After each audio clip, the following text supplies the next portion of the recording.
So আজ আমরা দেখতে চলেছি 2008 সালে মুক্তি পাওয়া একটা সার্ভাইভাল অ্যাডভেঞ্চার মুভি যার নাম সিটি অফ এম্বার। তো আর দেরি না করে শুরু করা যাক। মুভির শুরুতে আমরা দেখতে পাই সূর্যের মতো দেখতে আরো একটি সূর্য আমাদের পৃথিবীর কাছে চলে আসে, যার কারণে পৃথিবীর পুরো এনভায়রনমেন্ট চেঞ্জ হতে থাকে। সব বিজ্ঞানীরা বুঝতে পারে পৃথিবী এখন বসবাসের উপযুক্ত নয়, তাই কিছু বিজ্ঞানী আর ইঞ্জিনিয়াররা মিলে মাটির অনেক ভেতরে একটা ভিন্ন ধরনের শহর তৈরি করে। তারা সেই শহরটির নাম দেয় এম্বার সিটি। তারা সেখানে এমন একটা ব্যবস্থা করে যাতে 200 বছরের আগে কেউ পৃথিবীতে ফিরে আসতে না পারে, কারণ তারা গবেষণা করে জানতে পেরেছে প্রায় 200 বছর পর পৃথিবী আবার আগের অবস্থায় ফিরে আসবে। তাই সেই বিজ্ঞানীর একটা বক্স তৈরি করে এবং সেখানে 200 বছরের একটি টাইম সেট করে দেয়, অর্থাৎ 200 বছরের পূর্বে কেউ চাইলে বক্সটি খুলতে পারবে না। তারা সেই বক্সটির ভেতর এম্বার সিটি থেকে কিভাবে পৃথিবীতে ফিরতে হবে সেই সমস্ত ইনফরমেশন গুলো রেখে দেয়, যেন এম্বার সিটির মানুষরা 200 বছর পর এই ইনফরমেশন গুলো কাজে লাগিয়ে আবার পৃথিবীতে ফিরে আসতে পারে। বিজ্ঞানীরা সর্বপ্রথম বক্সটিকে সেই শহরের মেয়রের কাছে তুলে দেয়। এরপর সময়ের পরিবর্তনের সাথে সাথে বক্সটি নতুন নতুন মেয়রদের কাছে পাস অন হতে থাকে, কিন্তু এক সময় 7 নং মেয়র নতুন মেয়রকে পাস অন করার আগেই মারা যায়। ফলে ধীরে ধীরে সকলে এই বক্সের ব্যাপারে ভুলে যায়, আর ঠিক সময় মতো 200 বছর পর সেই বক্সটি খুলে যায়। কিন্তু সেই বক্সটির ভেতর কি রয়েছে তা দেখার মতো এখন কেউ ছিল না। বক্সটি খুলে যাওয়ার আরো অনেক বছর কেটে যায়। এরপর আমরা সেই এম্বার সিটি দেখতে পাই। এই শহরটিতে বেশ কিছু নিয়ম কানুন আছে। শহরটিকে পরিচালনা করার পেছনে শহরের প্রত্যেক মানুষেরই ভূমিকা রয়েছে, অর্থাৎ এই শহরের প্রতিটি মানুষ কোনো না কোনো কাজ করে। তবে এই শহরের কোন মানুষ কি কাজ করবে সেটা লটারির মাধ্যমে নির্ধারণ করা হয়। এই এম্বার সিটিতে তেমন কোনো আধুনিক প্রযুক্তি নেই, তাই প্রতিটি কাজ ম্যানুয়ালি অনেক কষ্ট করে করতে হয়। এবং এই শহরে সরাসরি কোনো বৈদ্যুতিক সংযোগ নেই, বরং শহরটির বিভিন্ন স্থানে বড় বড় জেনারেটরের সাহায্যে এই পুরো শহর আলোকিত হয়ে থাকে। এখন যেহেতু এই শহরটি 200 বছরের জন্য বানানো হয়েছিল এবং শহরটি যেহেতু 200 বছরের বেশি হয়ে গিয়েছে, তাই এখানকার সবকিছু দিন দিন অকেজ হয়ে যাচ্ছে। এখানকার জেনারেটর গুলোও অনেক দুর্বল হয়ে গিয়েছে, যার ফলে শহরটিতে লোডশেডিং এর সমস্যা লেগেই থাকে। এই শহরে আমরা একজন ডুন নামের ছেলেকে দেখতে পাই। ডুনের স্বপ্ন ছিল সে বড় হয়ে একজন ইলেকট্রিশিয়ান হবে, যেন সে শহরের লোডশেডিং এর সমস্যা একেবারে দূর করে দিতে পারে। আসলে তার বাবাও একজন ইলেকট্রিশিয়ান ছিল, তাই সে তার বাবার স্বপ্ন পূরণ করছে। অন্যদিকে আমরা লিনা নামের একজন মেয়েকে দেখতে পাই, যার স্বপ্ন ছিল একজন মেসেঞ্জার হওয়া, অর্থাৎ শহরের সব খবরাখবর সে মানুষদের কাছে পৌঁছে দেবে।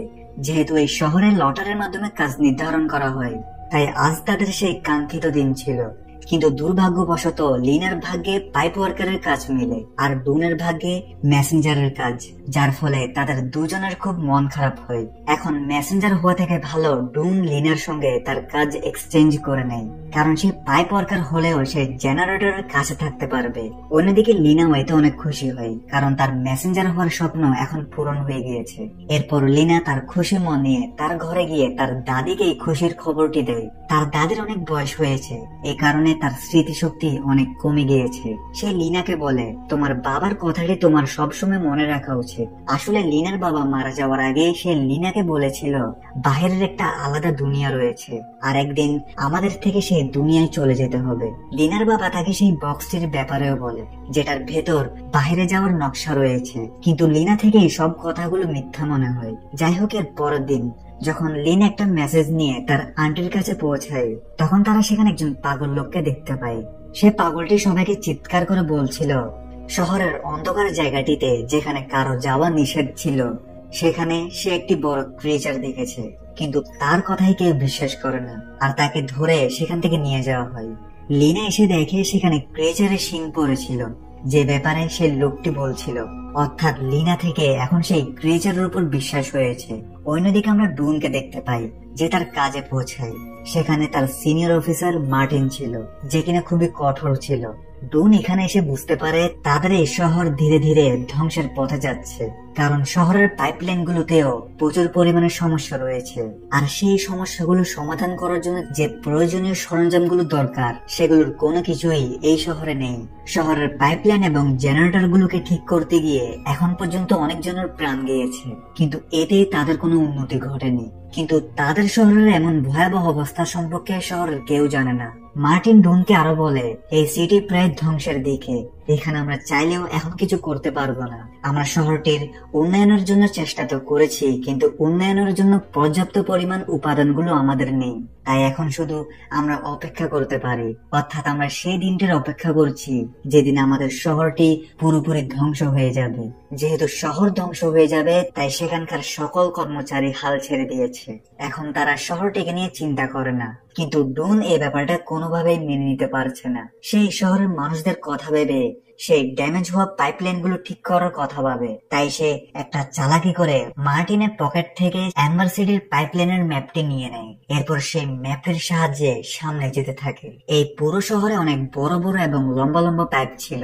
শহরের কেউ জানে না এই পাইপগুলো কোথায় গিয়ে শেষ হয়। ডুন চলতে চলতে একটি রুমের দরজার সামনে পৌঁছায়, যেখানে 351 নাম্বার রুম লেখা ছিল। কিন্তু অদ্ভুত ব্যাপার, ম্যাপের মধ্যে এই রুমের ব্যাপারে কিছু লেখা ছিল না। ডুন কৌতূহলবশত দরজাটি খুলে ভেতরে প্রবেশ করে। সেখানে গিয়ে ডুন বড় একটি টানেল দেখতে পায়, আর এই টানেলটি পুরোপুরি অন্ধকার ছিল। সেখানে অনেক অন্ধকার দেখতে পেয়ে ডুন অন্য রাস্তা দিয়ে চলে যায়। ডুন রাস্তাটা দিয়ে হাঁটার সময় সে উপর থেকে নেমে আসে একটি দড়ি দেখতে পায়। ডুন দড়িটির সাহায্যে উপরে ওঠে, আর সে বুঝতে পারে এটা হলো তাদের শহরের স্টোর রুম। কিন্তু স্টোর রুম গুলোতে খাবার প্রায় শেষ হয়ে এসেছে। এটা দেখে সে খুব দুঃখ পায়। তখনই সেখানে গার্ড চলে আসে, যে তাকে ধরে ফেলে এবং সে তাকে সেখান থেকে বের করে দেয়। আর তখনই তাদের শহরে লোডশেডিং হয়। যদিও জেনারেটরকে ঠিক করে ফেলা হয়, কিন্তু এখন সবাই বুঝতে পারে জেনারেটর এখন খুবই দুর্বল হয়ে গিয়েছে। শীঘ্রই এই শহর অন্ধকার হয়ে যাবে। বিদ্যুৎ ফিরে আসার পর লিনা তার দাদির সাথে দেখা করতে যায়। তখন তার দাদি তাকে কিছু একটা বলার চেষ্টা করছিল, কিন্তু সে ভালোভাবে বলতে পারছিল না। তখন লিনা কিছুটা বুঝতে পারে তার দাদি বলছে তাদের বাড়িতে একটি বক্স রয়েছে যেটা তাদের কাজে আসবে। আসলে লিনার বংশের একজন এই শহরের 7 নং মেয়র ছিল, যার হঠাৎ মৃত্যুতে সে আর পরবর্তী মেয়রকে সেই বক্সটি দিতে পারেনি। লিনা সেই বাড়িতে বক্সটি খুঁজতে থাকে, আর অবশেষে লিনা সেই বক্সটি পেয়ে যায়। এখন লিনা এটা বুঝতে পারে না সেই বক্সটির সাহায্যে কি করবে। এমনকি লিনার দাদি যেহেতু একজন বৃদ্ধ মানুষ ছিল, তাই সেও ভালোভাবে কিছু মনে করতে পারছিল না। এরপর লিনার কাছে একটি মেসেজ পৌঁছানোর কাজ আসে, আর এই মেসেজটি মেয়রের কাছে পৌঁছাতে হবে। এখন লিনা সেই মেসেজটি নিয়ে মেয়রের কাছে চলে যায়। লিনা সেখানে পুরনো সব মেয়রদের ছবি দেখতে পায়। সেই মেয়রগুলো কোনো এক সময় শহরের মেয়র ছিল। এখানে লিনা তাদের বংশের মেয়রকে দেখতে পায়, যার হাতে সে বক্সটি ছিল, যে বক্সটি কিনা কিছুক্ষণ আগে সে খুঁজে পেয়েছে। এরপর লিনা মেসেজ পাঠানোর জন্য বর্তমান মেয়রের কাছে আসে। লিনা সেখানে লক্ষ্য করে লিনাকে দেখে সেই মেয়র ডয়ের ভেতর কিছুটা লুকানোর চেষ্টা করছে। যাই হোক, মেয়রকে মেসেজ দিয়ে লিনা এরপর সেই ক্রেচারের শরীরের অংশটি ডুনের সাথে শেয়ার করে। এখানে আমরা জানতে পারি লিনা এবং ডুনের মধ্যে ভালো বন্ধুত্ব তৈরি হয়েছে, তাই তারা একে অপরের সঙ্গে সবকিছু শেয়ার করে। ডুন ক্রেচারের অংশটিকে দেখে বলে, এটা তো গুবরে পোকার শরীরের অংশ, কিন্তু গুবরে পোকা এত বড় কিভাবে হতে পারে? ডুন এ ব্যাপারে তার বাবার কাছে জিজ্ঞেস করে। তার বাবার কাছে এর কোনো জবাব ছিল না। তার বাবা তাকে এসব জিনিসের চক্করে পড়তে নিষেধ করে। অন্যদিকে শহরের সবাই টেনশনে ছিল, কারণ শহরের খাবার, ওষুধ সবকিছুর সাপ্লাই শর্ট হয়ে গিয়েছে। এদিকে লিনা সেই বক্সের রহস্য বোঝার চেষ্টা করে। লিনা সেই বক্সটির কথা ডুনকে বলে। এরপর তারা সেই বক্সের ভেতর একটা চিহ্ন দেখতে পায়, আর সেই বক্সের ভেতরে কিছু টুকরো টুকরো কাগজ পড়েছিল। কাগজটিতে কিছু একটা লেখা ছিল, এবং সেখানে একটা কাচের টুকরো পড়েছিল। আর সেই টুকরো টুকরো কাগজগুলোকে জোড়া লাগিয়ে তারা বুঝতে পারে এখানে অ্যাম্বার সিটি থেকে বের হওয়ার সমস্ত ইনফরমেশন দেওয়া আছে। অর্থাৎ এটা হলো অ্যাম্বার সিটি থেকে বের হওয়ার রাস্তা, যেটা একটা টানেলের মাধ্যমে শুরু হয়, এবং সেখানে 351 নাম্বার রুমটির ব্যাপারেও বলা ছিল। তাই লিনা আর ডুন সেই রুমটির কাছে পৌঁছায়। তখনই তারা সেখানে একজন ল্যাংড়া মানুষকে পালিয়ে যেতে দেখে। এরপর তারা সেখানে কিছু খাবারের প্যাকেট দেখতে পায়, যেগুলো কিনা অনেক দামি খাবার ছিল। আর এই খাবারগুলো অনেকদিন আগেই তাদের শহর থেকে ফুরিয়ে গিয়েছিল।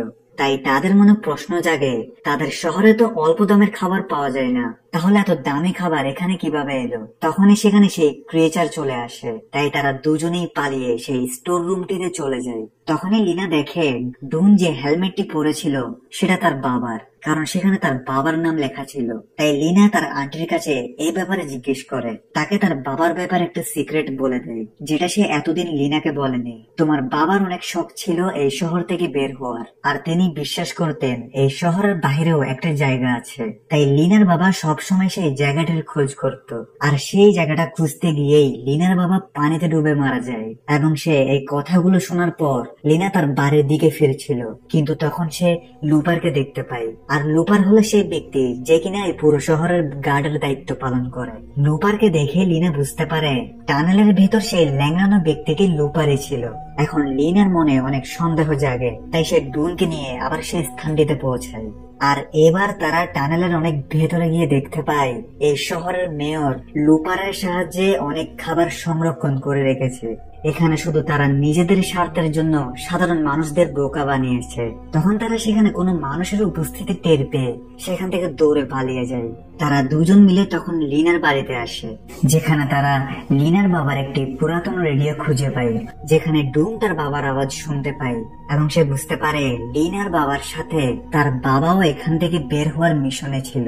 ডুন তার বাবার কাছে যায় এবং বলে, আমি জানি লিনার বাবার সাথে আপনিও ওনার মিশনে ছিলেন, আপনি এখান থেকে বের হতে চেয়েছিলেন, আমাদের সে অনুসন্ধান আবার করা উচিত। কিন্তু তার বাবা চায় না সে আবার মিশনে নামুক, কারণ এই মিশনের কারণেই লিনার বাবার মৃত্যু হয়েছে।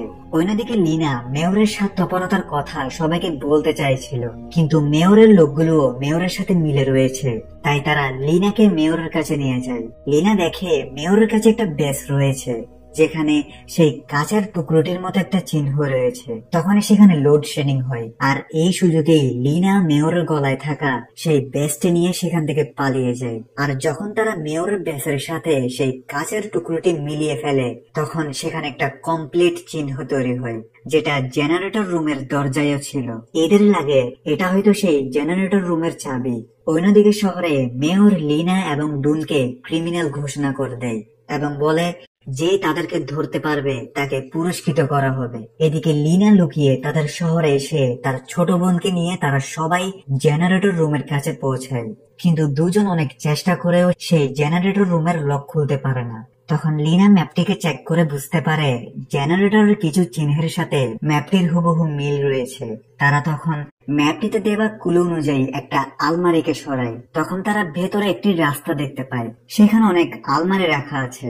এরপর তারা পরের ক্লু অনুযায়ী সেখানে জাহাজের একটা স্টিয়ারিং হুইলকে ঘোরায়, আর সেটা ঘোরানোর সঙ্গে সঙ্গে সেখানে একটা সিক্রেট চেম্বার ওপেন হয়, যেটার ভেতরে একটি আলমারি চলে যায়। আর এরাও যখন চেম্বারটির একদম ভেতরে প্রবেশ করে, তখন তারা দেখতে পায় তাদের সামনে একটা নদী বয়ে যাচ্ছে। আর তারা যেটাকে এতক্ষণ আলমারি ভাবছিল, আসলে সেটা আলমারি ছিল না, বরং এক ধরনের নৌকা ছিল, যেটা এখান থেকে বের হওয়ার জন্য বানানো হয়েছে। তারা দেখতে পায় সেই নৌকাটি একটি রোলারের কাছে গিয়ে ধ্বংস হয়ে গিয়েছে, আর এই রোলারের কারণেই লিনার বাবা মারা গিয়েছে। এখন তারা যদি নৌকার সাহায্যে এখান থেকে বের হতে চায়, তাহলে পানির লেভেল বেশি হতে হবে, যেন তারা রোলারের উপর দিয়ে চলে যেতে পারে। তারা পরের ইনস্ট্রাকশন গুলো পড়তে থাকে, যেখানে কন্ট্রোল রুমের ব্যাপারে বলা ছিল। তারা সেই কন্ট্রোল রুমের কাছে যায়, আর তারা সেখানে সেই কি হোলটা দেখতে পায়, যেটা কিনা তারা মেয়রের বেচ আর সেই কাচের টুকরোটা দিয়ে বানিয়েছিল। অর্থাৎ এটাই কন্ট্রোল রুমের চাবি। তারা সেই চাবির সাহায্যে কন্ট্রোল রুমে প্রবেশ করে, আর তা দেখে বাহিরে যত মেকানিজম আছে সেটা এখান থেকে কন্ট্রোল করা যেতে পারে। এরপর তারা পরের ইনস্ট্রাকশন ফলো করে সেখানে একটি সুইচ অন করে দেয়। তখন বাইরে যে বড় রোলারটি ছিল সেটি উল্টো ঘুরতে শুরু করে, যার ফলে পানির লেভেল দ্রুত গতিতে বাড়তে শুরু করে। কিন্তু রোলার চলতে চলতে হঠাৎ থেমে যায়। সাথে তারা এখন যে সুইচটি অন করেছিল, তাদের শহরের ইলেকট্রিসিটি পাওয়ার অনেক গুণ বেড়ে যায়, যার ফলে শহরের সব লাইট গুলো ব্লাস্ট হয়ে যায়। সাথে তাদের পুরো শহরটিতে এখন পানি প্রবেশ করা শুরু করেছে। এই দৃশ্য দেখে মেয়র মনে করে আজই হয়তো তাদের শহর ধ্বংস হয়ে যাবে। এই জন্য সে ভয় পেয়ে তার খাবার রুমে লুকিয়ে পড়ে। কিন্তু ঠিক তখনই সেখানে অদ্ভুত সেই ক্রিয়েচারটা চলে আসে এবং সে মেয়রকে মেরে ফেলে। অন্যদিকে ডুনের কাছে মার্টিন পৌঁছে গিয়েছে এবং সে ডুনের সঙ্গে এগুলো ঠিক করছিল। সে মেশিনটিকে কন্ট্রোল তো আনতে পারে, কিন্তু সেটা এমন ভাবে কন্ট্রোল হয় যে যতক্ষণ সেটাকে ধরে রাখবে ততক্ষণ পানির স্রোত বন্ধ থাকবে। অনেক সময় চলে যাওয়ার পর মার্টিনের শরীরে আর কোনো শক্তি ছিল না, তাই ধীরে ধীরে পানির স্রোত আরো বাড়তে থাকে। পরিস্থিতি ভয়াবহ দেখে ডুন লিনাকে নিয়ে সেখান থেকে চলে যেতে চায়, এমনকি সে মার্টিনকেও তাদের সাথে যেতে বলে, কিন্তু মার্টিন তার কথায় রাজি হয় না। এরপর তারা তিনজন একটি নৌকার উপর বসে পড়ে, আর যখন সেখানে পানির একটা বড় স্রোত আসে তখন তারা স্রোতের সাহায্যে সে রোলারটি পার করে ফেলে। তারা নৌকা দিয়ে অদ্ভুত কিছু জায়গা পার করছিল। এরপর তারা একটা টানেলের ভেতর দিয়ে একটা বিশাল স্লাইডে পৌঁছায়। তারা সেই স্লাইডটির মাধ্যমে নিচে নেমে আসে। তখন তারা দেখতে পায় তারা এখন এমন একটা জায়গায় পৌঁছে গিয়েছে যেখানে দূর থেকে তারা একটা আলো দেখতে পাচ্ছে। সেখানে যাওয়ার জন্য অনেক লম্বা সিঁড়ি রয়েছে, আর এই সিঁড়িগুলোকে পার করে তারা সেই জায়গায় পৌঁছে যায়। কিন্তু সেখানে তারা সবকিছু অন্ধকার দেখতে পায়। তারা বুঝতে পারে এই জায়গাটি লাইফলেস, আর নতুন জায়গার সন্ধান করে তারা সময় নষ্ট করেছে। কিন্তু এর কিছুক্ষণ পর আকাশে সূর্য ওঠে, আর এরা দেখতে পায় সব জায়গায় সবুজ গাছপালা। আসলে 2 বছরের মধ্যে পৃথিবী পুরোপুরি ঠিক হয়ে গিয়েছে, আর এরা বুঝতে পারে তারা অবশেষে পৃথিবীতে পৌঁছে গিয়েছে। তারা পৃথিবীর সৌন্দর্য উপভোগ করতে থাকে। তখন তারা একটা পাখিকে দেখতে পায়। তারা পাখিটির পিছু করে সামনে যেতেই তারা খুবই গভীর একটি গর্ত দেখতে পায়, আর সেই গর্তটি দিয়ে তারা পুরো অ্যাম্বার সিটিকে দেখতে পারছিল।